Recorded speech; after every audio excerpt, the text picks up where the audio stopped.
ये तहसील स्तरीय पशुपालकों के अंदर चेतना पैदा करना, मत्स्य विभाग के द्वारा संचालित योजनाएं उन्हें आसानी से मिल जाए, जो उनकी कुछ समस्या है वो तुरंत अधिकारियों के माध्यम से समाधान हो जाए, और ये उनका सुझाव भी लेना जरूरी था। तो उनकी समस्या, सुझाव और समाधान मौके पर करना था। ऐसे में प्रधानमंत्री मत्स्य संपदा योजना, मुख्यमंत्री मत्स्य संपदा योजना, फ्री का बीमा है, KCC है, इनके लिए बच्चों के पढ़ने के लिए, शादी के लिए, इलाज के लिए ये हो जाए योजनाएं।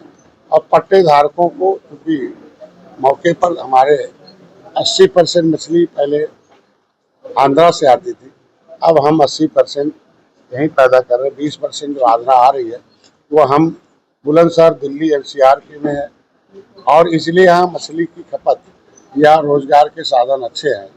ऐसे में यहाँ मछुआरों को NCR के नज़दीक रहने से और दूसरे प्रदेशों में आयात करने से जेवर बन गया है।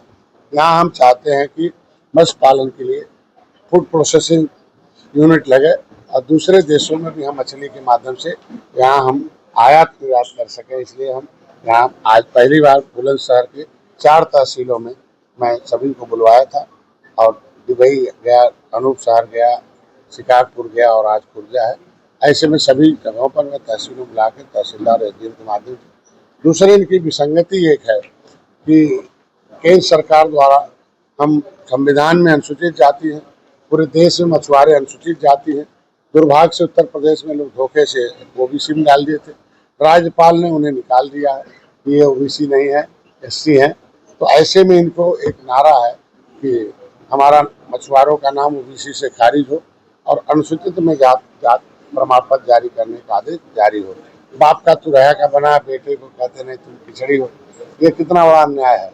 मैं कहता हूँ जिस सेंसस मैनुअल 1961 के आधार पर जाटो भाई को मिला, धुरी भाई को मिला, तो RGI ने लिख दिया कि है, और 16 तारीख को भी एक शासनादेश हुआ है कि नहीं मझवार भी है, तुरैया भी है, तो मझवार तुरैया अनुसूचित जाति की सूची में सूचीबद्ध है।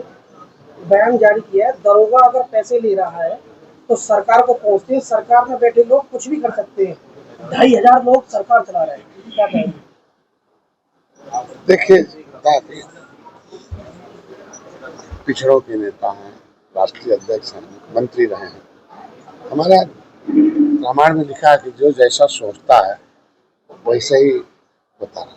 इनके समय में जैसा होता रहा है वही ये सोचते रहे हैं। आज उत्तर कैसा बीमारू प्रदेश था, कैसा भ्रष्टाचार था, कैसा आतंक था, कैसा दहशत था, कैसे माफिया थे, किस तरीके से गुंडे हावी थे, किस तरीके से लोग। आज बहुत लगाम लगा है, बहुत कुछ हुआ। उत्तर प्रदेश सब सूचांक में 1 नंबर है।